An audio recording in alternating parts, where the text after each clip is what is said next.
Friends, మొదటిగా stove వెలిగించుకొని cooker పెట్టుకోవాలి.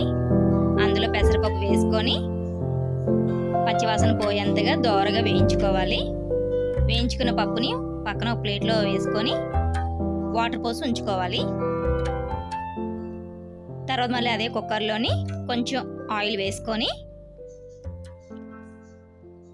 పోపు గింజలు, అలాగే జీలకర్ర, అలాగే కొంచెం వెల్లుల్లి, ఎండుమిరపకాయలు వేసుకొని ఒకసారి కలుపుకోవాలి. తర్వాత 2 ఉల్లిపాయలు తీసుకొని సన్నంగా తరుగుకొని వేసుకోవాలి. మళ్ళీ ఒకసారి కలుపుకొని బాగాన కొంచెం వేగిన తర్వాత 2 టమాటోస్ తీసుకొని కట్ చేసుకొని వేసుకోవాలి ఫ్రెండ్స్. మళ్ళీ ఒకసారి కలుపుకోవాలి ఫ్రెండ్స్.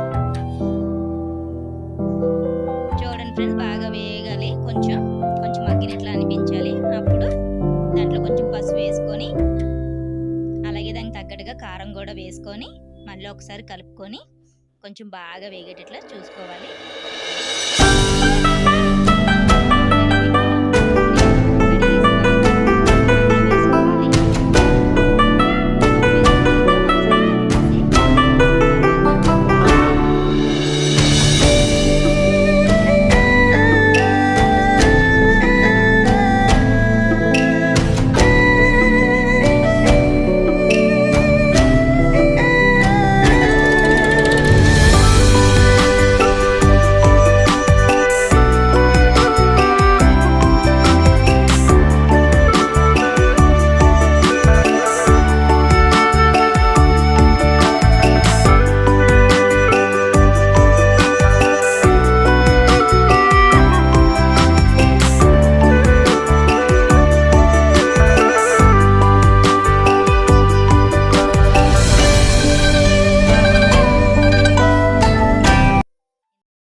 ఉడికిపోతుంది.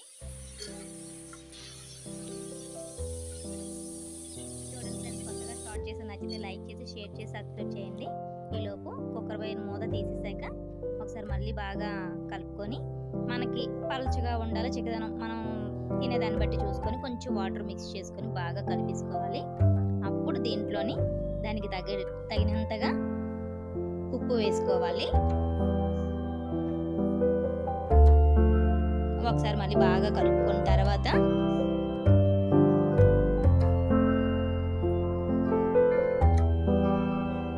అప్పుడు కొంచెం చింతపండు, చిన్న పులుపు ఉంటే చాలా బాగుంటుంది ఫ్రెండ్స్. ఒక్కసారి ట్రై చేసి చూడండి. పెసరపప్పు